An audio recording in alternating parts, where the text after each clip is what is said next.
भूगोल में खंड व एक नया टॉपिक हम लोगों ने चर्चा शुरू किया था, नाम था भूमि संसाधन एवं कृषि। इस टॉपिक पर हम लोगों ने दो तीन बातों को जाना था कि कृषि क्या है और भूमि उपयोग संवर्ग, मतलब हमारे देश में जितना भी भूमि है उन भूमि को हम किन किन वर्गों में प्रयोग कर रहे हैं, और जाना था अंतिम साझा संपत्ति क्या है, वृद्धि और विकास में अंतर को जाना था, और भारत में कृषि भूमि उपयोग और शस्य गहनता को जाना था, और अंत में हमने जाना था भारत में फसल की ऋतुएं। भारत में फसल की ऋतुएं, इस टॉपिक को हमने जाना था और इसको पढ़ाया था कि भारत में फसल की 3 ऋतुएं हैं। भारत में फसल की या कृषि की कितनी ऋतुएं हैं? तो हमने कहा था कि भारत में फसल या कृषि की 3 ऋतुएं हैं। नंबर 1 में हमने कहा था खरीफ, दूसरा हमने कहा था रबी, और तीसरा हमने कहा था जायद, जिसे गर्मा के नाम से भी जानते हैं। हमने इस परिभाषा दिया था, खरीफ के बारे में चर्चा किया था कि खरीफ कृषि की वह ऋतु, खरीफ के बारे में चर्चा क्या किया था, कृषि की वह ऋतु जिसमें फसलों की बुआई जून और जुलाई में होती है, कटाई अक्टूबर और नवंबर में होती है। याद रखेंगे, हमने कहा था कि जून और जुलाई में क्या होता है और कटाई क्या होता है, अक्टूबर और नवंबर में क्या होता है, कटाई होता है। उसे क्या कहते हैं, खरीफ कहते हैं। कोई दिक्कत? अक्टूबर नवंबर में क्या होता है, कटाई, और बुआई कब होता है, जून जुलाई में, खरीफ कहते हैं। और खरीफ का जो सबसे मुख्य फसल है वह है धान, जिसको चावल भी आप कह सकते हो। रबी के बारे में हमने कहा था, क्या कहा था कि अक्टूबर एंड नवंबर में क्या होती है, बुआई होती है, और मार्च अप्रैल में क्या होती है, कटाई हो जाती है। उसे क्या कहते हैं, रबी कहते हैं। और जायद या गर्मा की बात करें तो हमने कहा कि मार्च अप्रैल में बुआई होती है और मई जून में क्या होती है, कटाई होती है, तो उसे क्या कहते हैं, जायद या गर्मा। हमने खरीफ में कहा कि प्रधान फल पौधा धान है खरीफ में, रबी का हमने कहा गेहूं है, और जायद का फल और सब्जी। याद रखेंगे, केवल उदाहरण देंगे, फल और सब्जी है कई, लेकिन मेन क्या आता है, फल और सब्जी। रबी में केवल गेहूं मेन है, लेकिन गेहूं के अलावे दलहन और तिलहन, 1-2 दलहन को छोड़ दिया जाए तो सभी दलहन और तिलहन की खेती रबी के मौसम में ही होता है। और खरीफ में मेन है धान, धान के अलावे मक्का, आलू, ज्वार, बाजरा। हाँ, आलू खरीफ की फसल है। कहोगे कि सर हमारे यहाँ तो रबी के समय में बुआई होती है, तो हम केवल अपने हिसाब से उगाते हैं, क्योंकि जब आप और हम अपने खेत में फसल को लगाने जाते हैं तब पता क्या चलता है कि मार्केट में नया आलू आ रहा है, तो देश को वो आलू खिलाता है। हम और आप जितना उगाते हैं, अपने घर का भी खर्च हिसाब से नहीं चल पाता है। क्या मनीष? तो हम अपने की गणना नहीं करेंगे, जो पूरा देश के लिए सोच रहा है उसकी गणना हम लोग करेंगे। एक को साल क्या 6 महीना चलवे नहीं करता है। अब है कृषि के प्रकार की बात करते हैं। बात किसका करें? हाँ, कृषि के अगर हम प्रकार की बात करें कि भारत में कृषि के कितने प्रकार हैं, तो वास्तव में भारत में कृषि के 2 प्रकार हैं। ये फसल की ऋतुएं हैं या कृषि की ऋतु, ये क्या है, फसल की ऋतु कहिए तब या कृषि की ऋतु कहे तब, दोनों में कोई अंतर। लेकिन अगर आपसे पूछे कृषि के प्रकार कितने हैं, तो भारत में कृषि के 2 प्रकार हैं। कृषि के कितने प्रकार हैं? तो आपको बता दें, भारत में कृषि के 2 प्रकार हैं। एक है सिंचित कृषि, एक क्या है? सिंचित कृषि, और दो में है बारानी कृषि। कृषि के कितने प्रकार हैं? तो कृषि के दो प्रकार हैं, एक क्या है? सिंचित कृषि और दूसरा क्या है? बारानी कृषि। मन में एक प्रश्न होगा, यह सिंचित कृषि क्या है या सिंचित कृषि से आप क्या समझते हैं? सिंचित कृषि क्या है या सिंचित कृषि से आप क्या समझते हैं? तो बड़ी आसान उत्तर है, जब सिंचाई द्वारा, किसके द्वारा? एक शब्द में कहा जाए तो जब सिंचाई के द्वारा खेती बाड़ी किया जाए। गलत से मतलब खेती बाड़ी करने के लिए हम किस पर निर्भर हो? सिंचाई पर, माने पानी अपना से पटा के तो खेती बाड़ी करे, फसल को उगाए, तो उसे क्या कहेंगे? सिंचित कृषि। और दूसरा है वर्षा द्वारा।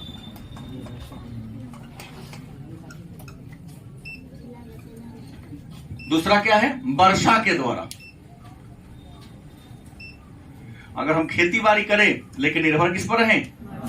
वर्षा पर, तो वर्षा की सहायता से हम खेती बाड़ी करें तो उसे हम क्या कहेंगे? बारानी कृषि के नाम से जानते हैं। नेक्स्ट बात करते हैं, तो सिंचित कृषि का कोई प्रकार नहीं है, इसका वर्गीकरण नहीं है, लेकिन बारानी कृषि का वर्गीकरण है। बारानी कृषि, हालांकि सिंचित को भी हम बताएंगे, बारानी कृषि के दो प्रकार हैं। बारानी कृषि के कितने प्रकार हैं? तो बारानी कृषि के दो प्रकार हैं। पहला है शुष्क, क्या है? शुष्क कृषि, या दूसरा क्या है? आर्द्र भूमि कृषि।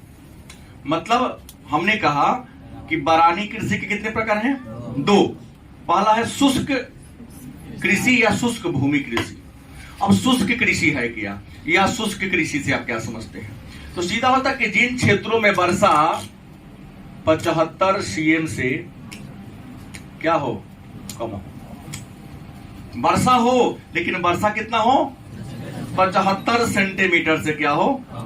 तो जिन क्षेत्रों में 75 सेंटीमीटर से वर्षा कम होती है, उन क्षेत्रों में जो हम खेती बाड़ी करते हैं उसको हम शुष्क कृषि के नाम से। और आपको बताते प्रश्न करेगा कि शुष्क कृषि का उदाहरण दीजिए, तो गेहूं, हाँ गेहूं, दलहन तिलहन। गेहूं और दलहन तिलहन शुष्क भूमि कृषि के उदाहरण है, क्योंकि इसको भी सिंचाई चाहिए, इसको भी पानी चाहिए, लेकिन मात्रा कितना चाहिए? कम मात्रा में चाहिए। दूसरा क्या है? आर्द्र, जस्ट अपोजिट, क्या है? 75 cm से ज्यादा। 75 सेंटीमीटर से क्या हो? मतलब जिन क्षेत्रों में वर्षा 75 सेंटीमीटर से क्या होता हो? ज्यादा होता हो, तो उन क्षेत्रों में जो हम खेती बाड़ी करते हैं, कृषि कार्य करते हैं, उसको हम आर्द्र भूमि कृषि के नाम से जानते हैं। और आर्द्र भूमि कृषि का उदाहरण आपका है चावल, गन्ना। गलत सही? चावल भी होगा क्योंकि गन्ना को भी ज्यादा पानी चाहिए। गलत सही? मक्का को भी पानी चाहिए, आर्द्र में भी आएगा। लेकिन मक्का ऐसा फसल है जो सालों भर होता है, रबी के मौसम में भी, खरीफ के मौसम में भी और जायद के मौसम में भी होता है। तो बारानी कृषि, बारानी माने वर्षा के द्वारा कृषि, और बारानी माने वर्षा के द्वारा जो खेती बाड़ी करते हैं, दो प्रकार का होता है, शुष्क भूमि कृषि और एक, याद रहेगा। अब है सिंचित कृषि की बात करते हैं, तो सिंचित कृषि के भी दो प्रकार हैं। सिंचित कृषि को भी हम दो भागों में बात लेते हैं। एक क्या है? रक्षित, क्या है? रक्षित सिंचाई कृषि।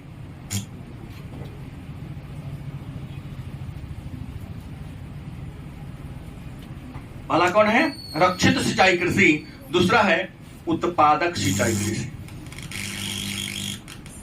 उत्पादक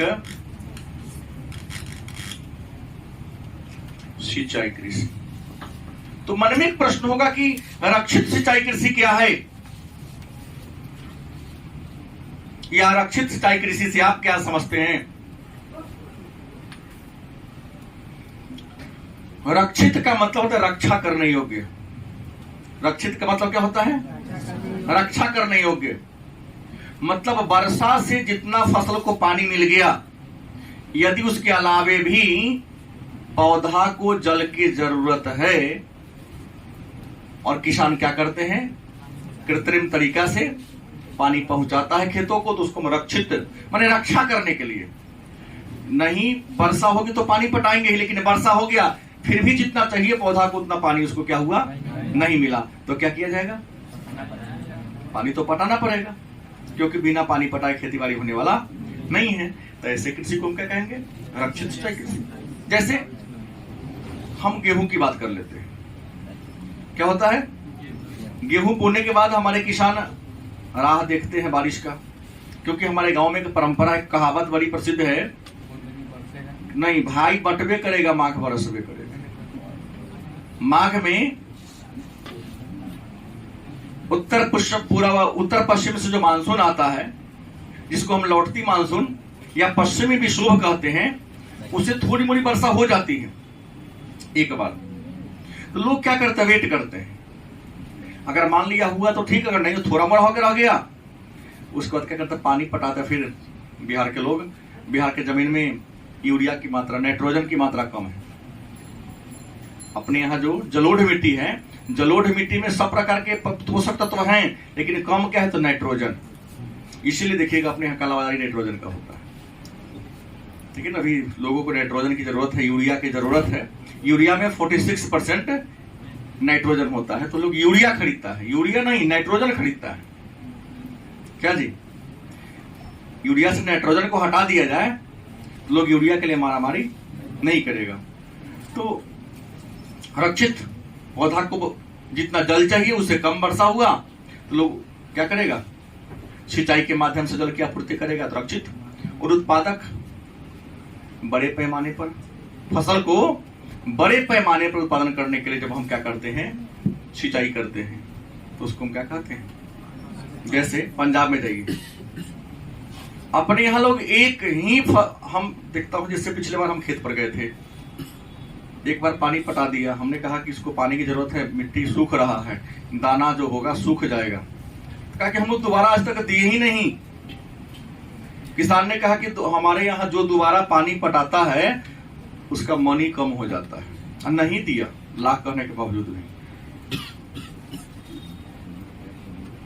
एक मान्यता बना लिया, धारणा बना लिया है। लेकिन वहीं जाके पंजाब में देखिए, हम आपको पढ़ाऊंगा आगे, गेहूं को 6 बार सिंचाई की जरूरत होती है। गेहूं में कितनी बार पानी पटाना चाहिए? 6 बार पटाना चाहिए।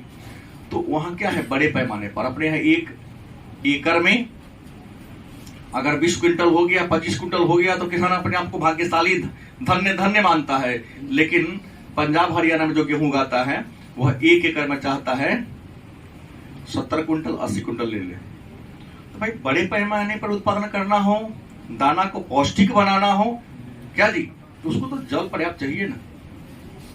तो बड़े पैमाने पर उत्पादन करने के लिए जब हम खेतों को क्या करते हैं? फसल को पानी पहुंचाते हैं, तो उसको हम क्या कहेंगे? उत्पादक। उत्पादक की क्षमता को बढ़ाने के लिए। अब है फसल के प्रमुख वर्ग। एक नया टॉपिक आता है, फसल के प्रमुख वर्ग। मतलब संसार में जितने भी फसल है उन फसल को कितने वर्ग में बांटा गया है। तो फसल के अनेक वर्ग हैं। पहला आप ले सकते हैं फसल के वर्ग में खाद्य फसल। पहला क्या लूंगा हम? खाद्य फसल लेते हैं। कौन फसल? माने वह फसल जिसको हम खाने के लिए उगाते हैं। खाद्य फसल की किसे कहेंगे? तो खाद्य फसल उस फसल को कहेंगे जिस फसल को हम किसके लिए उगाते हैं? खाने के लिए। हाँ, ज्यादा हुआ तो बेचेंगे, अलग बात है, लेकिन केवल और केवल भोजन के लिए हम जिस फसल को उगाते हैं उस फसल को हम क्या कहते हैं? खाद्य फसल कहेंगे। और खाद्य फसल के 2 वर्ग हैं। खाद्य फसल के कितने वर्ग हैं? एक का नाम है दाल और दूसरा का नाम है अनाज। खाद्य फसल के कितने वर्ग हैं? 2 वर्ग हैं। एक कौन है? अनाज, और दूसरा कौन है? अनाज में क्या होगा भाई? चावल, गेहूं, मीन, मक्का, ज्वार, बाजरा भी है, लेकिन मुख्य रूप से चावल और गेहूं को हम लोग लेते हैं। गलत किसे? लेकिन आप लिखने के लिए अनाज में कहा जाएगा तो फिर अनाज का भी वर्गीकरण है। अनाज को भी मैं यहां वर्गीकरण करके बता रहा हूं। अनाज भी 2 प्रकार के होते हैं। एक मोटे अनाज, नहीं, एक मोटा अनाज हो गया, एक पतला हो गया। आपको सर मोटा अनाज क्या है? तो मोटा अनाज उस अनाज को कहा जाता है जो गोटा के रूप में हो, वो अलग अलग दाना के रूप में निकलता हो। जैसे मक्का मोटे अनाज कहा जाएगा। हाँ, ज्वार बाजरा हो जाएगा। देखिए उसके पास अलग अलग खोल होता है। हाँ, गेहूं भी हो जाएगा। तो अनाज भी छोटी सीधा पाई ना, अनाज, चावल, गेहूं, ज्वार, बाजरा, मक्का, ये अनाज के वर्ग में आते हैं। दाल प्रोटीन का सबसे बड़ा स्रोत है। मसूर, खेसारी, अरहर, चना, मूंग, तिल, अरहर कहा ना है? तिल तो तिलहन हो गया ना। तो खाद्य फसल क्या है जान गए? वह फसल जिसको हम खाने के लिए उगाते हैं। और खाद्य फसल के कितने वर्ग हैं? 2। एक कौन है? अनाज, और दूसरा क्या है? दाल। दूसरा है व्यवसायिक फसल।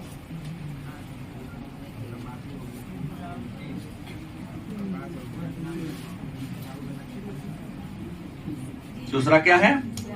व्यवसायिक फसल। अब कहोगे सर व्यवसायिक फसल क्या है? तो नाम से क्लियर है भाई, कोई भारी थोड़ी नहीं है। व्यवसायिक माने वह फसल जिसको हम व्यापार के लिए उगाते हैं। व्यापार के उद्देश्य से जिस फसल को उगाते हैं या लगाते हैं उसे क्या कहेंगे हम? व्यवसायिक फसल कहेंगे। सब फसल तो लगाए करते हैं, लेकिन कुछ फसल है ऐसे हैं जिसको हम पूरा खाने के दृष्टिकोण से लगाते हैं। आज सोच ले कि नहीं पिछले उगा रहा हूं ताकि हम क्या करेंगे? इसको बेच लेंगे। गलत सही। जैसे गन्ना, तंबाकू, जूट, कपास आएगा या नहीं आएगा? हम यहां ले सकते हैं गन्ना, जूट, कपास, चाय, कॉफी, बहुत होगा। तो आप खेती करो और ये सोच लो कि हम इससे क्या करेंगे? बिजनेस करेंगे, व्यापार करेंगे। सभी फसल में तो खाने के लिए रखबे करते हैं, लेकिन हम मेन फोकस मेरा क्या हो? इसे हमें बेचना है, व्यापार के उद्देश्य से लगा लिए तो उसे क्या कहेंगे हम? व्यवसायिक फसल के नाम से जानते हैं। रियल में अगर फसल के वर्ग 2 गो होता है। हाँ, अब व्यवसायिक फसल के पुनः कई वर्ग हैं। क्या जी? रियल में फसल ये 2 ही प्रकार के होते हैं, लेकिन ये जो व्यवसायिक फसल का हमने वर्गीकरण कर दिया, तो इस व्यवसायिक फसल के पुनः कई अलग अलग उपवर्ग हैं। जैसे व्यवसायिक फसल में सबसे पहले एक आ जाएगा रोपण फसल। क्या जाएगा? रोपण फसल। रोपण फसल क्या है? तो रोपण फसल वैसा फसल है जिसको हम पौधशाला में पहले पौधा तैयार करते हैं। नर्सरी में पहले क्या करते हैं? पौधा तैयार करते हैं। एक विस्तृत बहुत बड़े खेत पर एक निश्चित दूरी पर हम पौधा को क्या करते हैं? लगाते हैं। अच्छा, रोपण फसल को एक और नाम देंगे हम, बागाती फसल। क्या जी?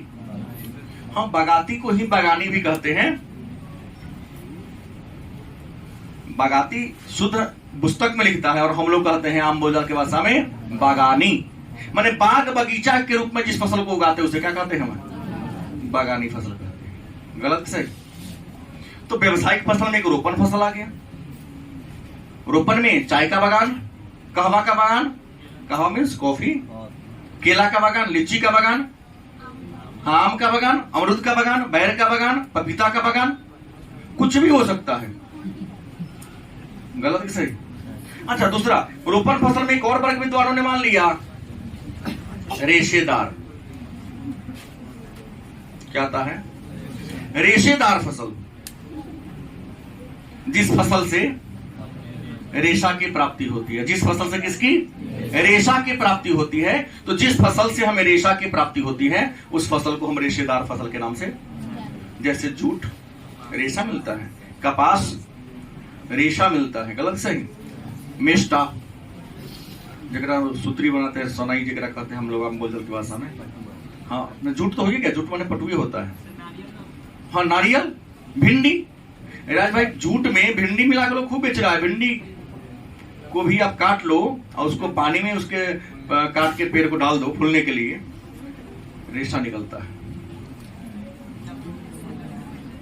और व्यापारी लोग बड़े पैमाने पर इस रेशा का भी प्रयोग बोरी बनाने में, टाट बनाने में और कपड़ा बनाने में भी किया जाता है। जूट का कपड़ा बनता है ना कि नहीं बनता है? बनता है। कम नाम का जो बनता है ना जूट का ही बनता है। हाँ आपको तो ऐसा ऐसा केमिकल आ गया है कि आपको पता ही नहीं चलने देगा, लेकिन बनता है। तो रेशेदार फसल जाने के, जिस फसल से क्या होती है रेशा की प्राप्ति। इसी में व्यवसायिक फसल में एक और आएगा क्या, तो पेय फसल। कौन फसल? पेय फसल। वह फसल जिसको हम पीते हैं, वह फसल जिसके उत्पाद को हम क्या करते हैं, पीते हैं, गलत सही। तो इसमें मेन आता है चाय और कॉफी। मेन क्या आता है? चाय, कॉफी, तंबाकू। नारियल नाम नहीं लीजिएगा। नारियल खाने के रूप में उसके भ्रूण पोष भाग को हम क्या करते हैं, खाते हैं। अलग बात उसके पानी को हम डाब के रूप में पीते हैं गर्मी के मौसम में राहत दिलाने के लिए। लेकिन नारियल को तो मैंने खाने के लिए नारियल खा रहे हैं, सुने कि नारियल पी रहे हैं, नारियल पानी पी रहे हैं, ऐसा होता है। नारियल पानी की खेती नहीं होती, नारियल की खेती होती है। कोई कहा कि नारियल पी रहे हैं, नहीं, नारियल का पानी डाब पी रहे हैं। नारियल नहीं बोलता है उसको, क्या बोलता है? नहीं बोलता है। तो हमने कहा पेय फसल वह फसल जिसको हम पीने के लिए उपयोग करते हैं, जैसे चाय होगा, तंबाकू होगा, तंबाकू पीते हैं ना, उसको बीड़ी में भर के पियो, सिगरेट में भर के पियो। और दुनिया का सबसे उत्तम किस्म का जो तंबाकू है अमेरिका का है। अमेरिका का एक राज्य है वर्जीनिया, और वर्जीनिया का तंबाकू विश्व में अपने स्वाद के लिए फेमस है। और बिहार में समस्तीपुर, सही बोले। ऐसे तंबाकू अनुसंधान केंद्र आंध्र प्रदेश के राजमुंदरी में है। मैं आगे चर्चा करूंगा इसके बाद। तो रोपण फसल जान गए, रेशेदार फसल जान गए। मैंने फसल के वर्ग के बारे में मैंने चर्चा किया। एक रोपण फसल या बगाती फसल, दूसरा रेशेदार फसल, तीसरा क्या है, पेय फसल। बाग बगीचा के रूप में फल और सब्जी भी आता है। आएगा कि नहीं आएगा? फल और सब्जी को हम ट्रक फार्मिंग के नाम से भी, क्योंकि सीधा फल फूल के बगान में ट्रक पहुंचता है खेत में, और ट्रक से उत्पाद को सीधे बाजार तक क्या कर दिया जाता है, पहुंचा दिया जाता है। तो मेरे ख्याल से व्यापारिक फसल के इतने सारे क्या हैं, वर्ग हैं। अब बात आता है कि भारत के जो प्रमुख फसल है उन फसलों में से किसी न किसी एक के बारे में हर साल 5 अंक का एक प्रश्न आता है ना। इन सारे में से 1-2 फसल ऐसे हैं जिसके बारे में प्रतिवर्ष एक न एक प्रश्न अवश्य पूछता है। तो सबसे पहले जान लेते हैं चावल के बारे में। किसके बारे में? चावल की खेती के लिए आदर्श भौगोलिक दशाएं। अगर आपसे प्रश्न करता हूं, 5 अंक का प्रश्न होगा कि चावल की खेती के लिए आदर्श भौगोलिक दशाओं पर प्रकाश डालें, तो पहले आपको जानना पड़ेगा, लिखना पड़ेगा कि चावल है क्या। तो सारे बच्चे जान रहे हैं, थोड़ा सा दिमाग लगाने की जरूरत है। दिमाग नहीं लगाओगे तो जो अनयूज्ड रहेगा उसको कोई कीमत नहीं होता है। कई लोग सोचते हैं कि ज्यादा दिमाग लगाएंगे तो कहीं खिया गया तो सर जीतेंगे। क्यों लगे? अलग काम में, गेम खेलने के लिए, मोबाइल चलाने के लिए, क्या जी दिमागवा बच्चा रहेगा तो ना गेम खेलेगा, मोबाइल चलाएगा। खेलते खेलते आंख खराब कर लिया। पढ़ के क्या फायदा होगा? और नहीं पढ़ने वाले बड़ा बड़ा बड़ा तर्क देता है, बहुत बड़ा। एक ने कहा सर आपने तो इतना पढ़ा, आपको नौकरी हुआ? भाई तुमको प्रणाम कर दो, छोड़ दो। हमने कहा जिला के सबसे बड़े पदाधिकारी से ज्यादा वेट है मेरा, उनको पीछे पीछे गाली भी देता होगा, हमको कोई गाली नहीं देता है। गलत नहीं बोल रहा हूं। शिक्षा का मतलब थोड़ी ना कि नौकरी काहे लिखा है कि पढ़ के लोग नौकरी करना है, नहीं। शिक्षा का उद्देश्य होता है सभ्य बनना, नहीं। सभ्य जब हो जाओगे तो सब कुछ तुम्हारे पास स्वयं आ जाएगा।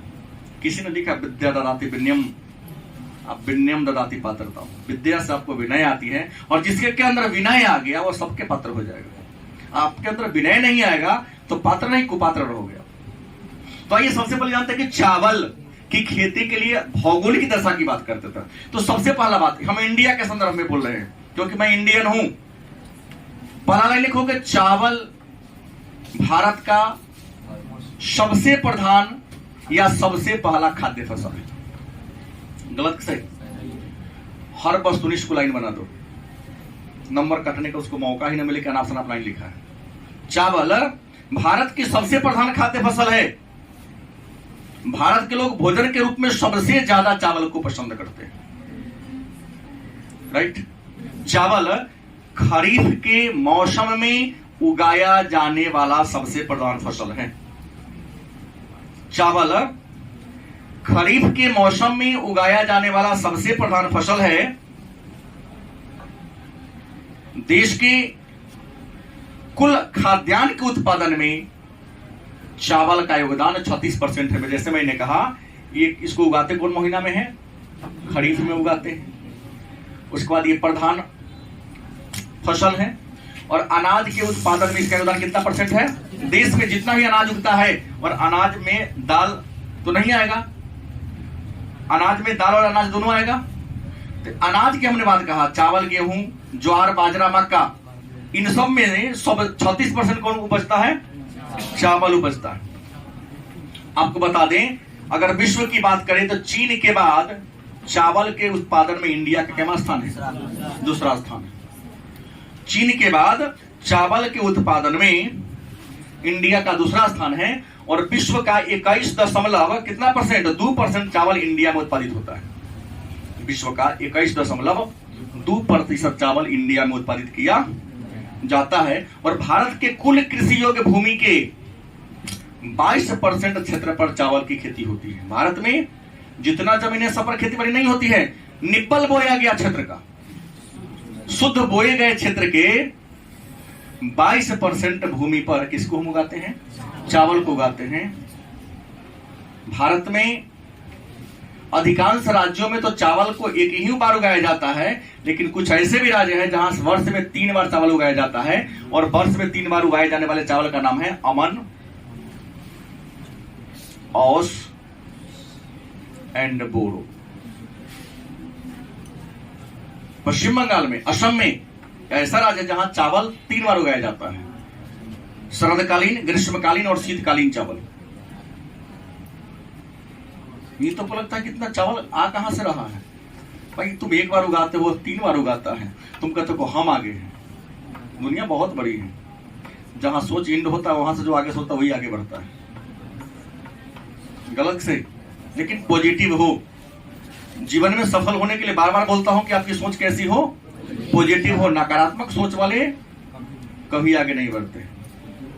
और इतिहास वही रचता है जो जिद्द करता है, लेकिन जिद्द भी सकारात्मक हो। हमारे स्वतंत्रता सेनानी ने जिद कर लिया नहीं, अंत में गांधी ने भी कहा क्विट इंडिया मूवमेंट। जिद था कि अंग्रेज मुक्त भारत को करना है, चाहे इसके लिए हमें जो करना पड़ेगा हम करेंगे। अब इसमें 2 रास्ते बदल गए। एक रास्ता कहा कि ना हमको तो लाठी से भाई डर लगता है, हम तो गोरे हाथ पकड़ के उसे क्या करेंगे, छोड़ने की निवेदन करेंगे। ये कहा कि क्या ना होगा, राज हमारी हुकूमत उसका कैसे चलेगा, हम तो लाठी से 9 भागे लाठी आएंगे। लठियाने का तरीका अपना लिया, उसको गरम दल कह दिया, और जिसने गोरा हाथ पकड़ कर दाढ़ी उड़ी पकड़ के प्लीज छोड़ दीजिए ना, हमारा देश है उदारवादी कहवादी। ये तो प्रश्न नहीं है कि अमन अवसर बोरो। चावल की 3 किस्में हैं और भारत में सबसे बड़ा चावल उत्पादक राज्य की बात करते हैं, गलत, पश्चिम बंगाल। चावल का सबसे बड़ा उत्पादक नहीं, कृष्णा गोदावरी डेल्टा को चावल का कटोरा कहा जाता है। कौन कहा? किसी किताब में पढ़े हैं? नहीं पढ़े होंगे। पश्चिम बंगाल चावल का सबसे बड़ा उत्पादक राज्य है। गलत नहीं है, सही है आंकड़ा? नहीं, सबसे ज्यादा चावल का उत्पादक राज्य कौन है? पश्चिम बंगाल। और प्रति हेक्टेयर की बात करते हैं तो प्रति हेक्टेयर में सबसे अधिक उत्पादन तमिलनाडु में होता है। और कृष्णा गोदावरी डेल्टा की बात करते हैं, कृष्णा गोदावरी डेल्टा को चावल का कटोरा, और आपके बिहार में सोन क्षेत्र को चावल का कटोरा का दलिया कहा जाता था। हाँ, यहां सबसे ज्यादा है, लेकिन 1 एकड़ में सबसे ज्यादा कहां उपजता है? तमिलनाडु में। कृष्णा गोदावरी जो डेल्टा है, इसको चावल का कटोरा मतलब धान के लिए विख्यात है। बात समझ गए? जैसे केला भारत के हर राज्य में होता है, लीची भारत के हर राज्य में होता है, लेकिन जो मुजफ्फरपुर का लीची है, जो टेस्ट है, क्या भारत के किसी अन्य में है? महाराष्ट्र के जलगांव के केला में जो टेस्ट है, ऐसा टेस्ट कहीं पर है नहीं। तो अपने स्वाद के लिए बादशाही तो सब बनाता, फिर भूतही और कौन नाम है इसका, सैदपुर क्यों फेमस है? भारत के हर जगह आपको बताते हैं कि पेठा बनता है, लेकिन जितना फेमस आगरा का है फिर पेठा, उतना कहीं का नहीं। ऐसे ही है, मतलब होता तो सब जगह है, लेकिन प्रति हेक्टेयर में तमिलनाडु आगे। पश्चिम बंगाल सबसे ज्यादा है। कृष्णा गोदावरी डेल्टा को चावल की धान की डलिया, धान का कटोरा ही कहा जाता है। अब होगा तो इसकी चावल की खेती के लिए आदर्श, हमने राज्य का भी चर्चा कर दिया, कहां कहां कैसे हो रहा है, विश्व के भी को ले लिया। और इसके लिए खेती के लिए आदर्श तो सबसे पहले होना चाहिए वर्षा। क्या होना चाहिए?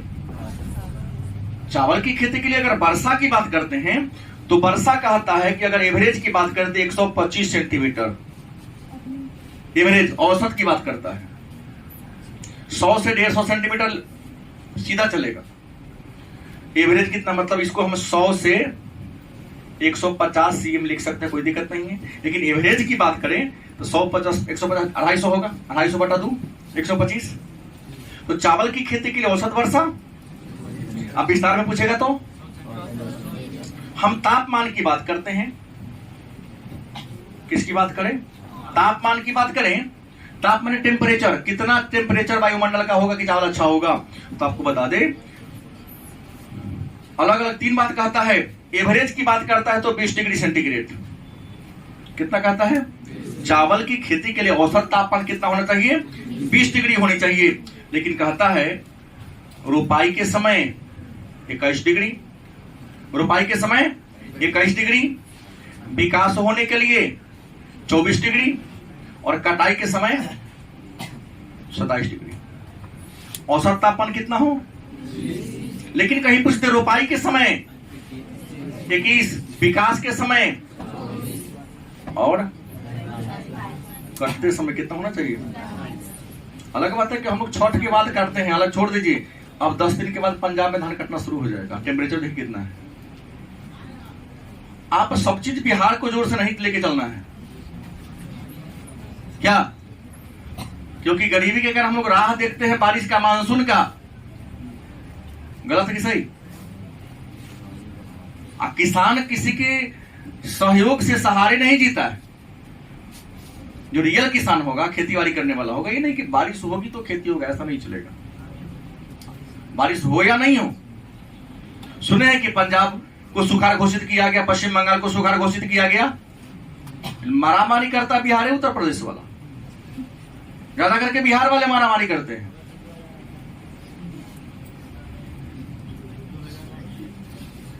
गलत बोल रहा हूं। गेहूं काट लेगा, खेत को छोड़ देगा। अरे उसमें धैंचा बो दो, काहे हम किसी के गुलामगिरी करेंगे? हम नहीं। हम कल एक पेपर है पढ़े, सरकार बदली तो कुछ विरोधी पार्टी वाले, जो अभी विरोधी है वर्तमान की, यूरिया के लिए हाँ हल्ला हो रहा है, अरे यार तुम्हारा ही 15 दिन पहले सरकार था, तू काहे नहीं दिया सबको? 15 दिन पहले सरकार में तुम ही शामिल था, उस दिन विरोध क्यों नहीं किया? आज गठबंधन आता तो आज तो यूरिया के लिए हल्ला कर रहा है। तो अपने समय में सब दिखाई नहीं देता है। अपना गलती दिखा दे तो इंसान सुधर ही जाएगा क्या? नहीं मुझे याद आएगा इसलिए पूछा हूं। अगला प्रश्न है, चावल जान गए तो ये हो गया तापमान। तापमान की बात करते हैं मिट्टी की।